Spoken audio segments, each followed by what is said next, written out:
કથા સત્ર વિરામે આરતીમાં સામેલ થવા માટે નિમંત્રિત કરીશ.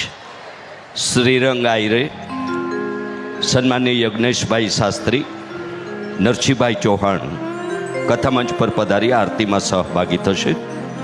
લલિતભાઈ પટેલ આજે રાત્રિના 9 કલાકે સુંદરકાંડના પાઠ નંદકિશોર શાસ્ત્રીજી અમદાવાદ, રાજેન્દ્રભાઈ મહેશ્વરી મહારાજા ખુરશી,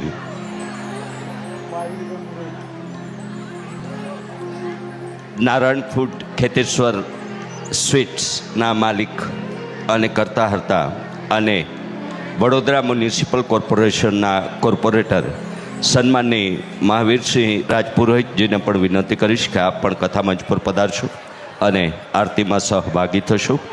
હિનાબેન મારસનિયા, રિટાયર્ડ ડીવાયએસપી માનની વડાલિયા સાહેબ અને બ્રજલાલભાઈ પટેલ પણ કથામંચ પર આરતીમાં સામેલ થવા પધારશે. હવે જે નામનો ઉલ્લેખ કરી રહ્યો છું એમણે કથામંચની સામે આરતીમાં સહભાગી થવાનું છે.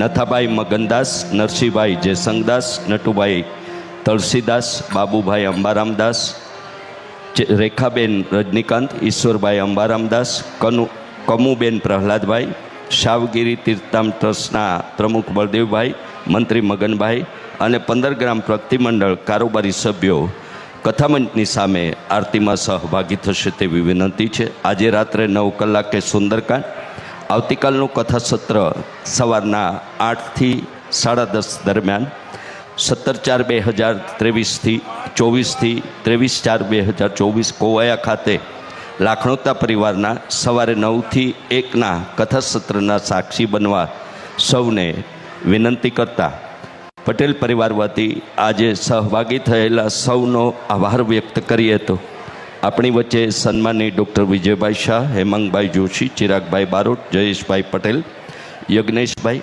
વગેરે મહેમાનો ઉપસ્થિત રહ્યા એ બદલ પટેલ પરિવાર વતી સૌના હૃદયપૂર્વક આભારી છીએ. જય શ્રી કૃષ્ણ. રાધે રાધે.